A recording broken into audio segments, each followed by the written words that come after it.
Magandang araw sa lahat. Ako po si Muhammad Asia Bidara from BSN Filipino 3C at ito po ang aking spoken poetry.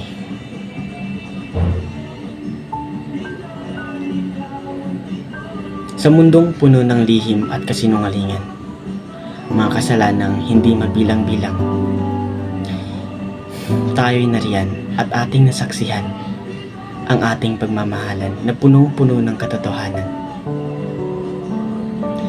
Ngunit bakit nang tayo nagkalabuan at magkasamang naglalakad, dinig natin ang ingin ng mga bata na naglalaro sa kalsada at puso'y sana'y huwag ding ihaksaya. Huwag ding ikay magbiro dahil ang puso ko ay totoo at pakiusap huwag mong ilaro.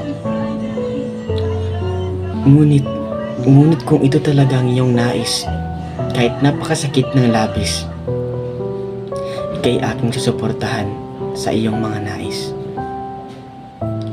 Aking mahal, huwag nang malungkot dahil ang litrato nating nalulukot ay kinakailangan ng itapon at gumawa ng bagong memorya upang maalala na hindi tayo para sa isa't isa. Patawad dahil ibababa ko na ang banderang aking itinatag na akala ko'y matatag. Ang pangarap na ating binuo, sana'y mabubuo sa ibang taong nais mo. At sana ay mabuo at sana ay manatiling totoo.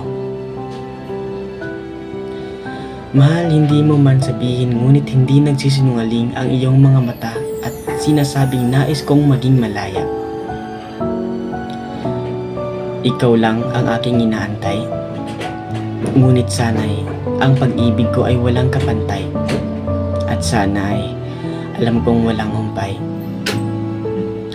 Sa oras na binitawan ko ang iyong kamay, batid mong may kasamang gabay at mensaheng magbibigay na malaya ka na, aking mahal.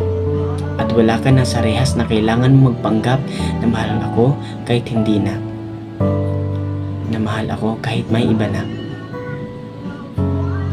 Na mahal ako kahit mahirap na. Na mahal ako kahit wala na. Mahal ko, tandaan mo, ika'y malaya na.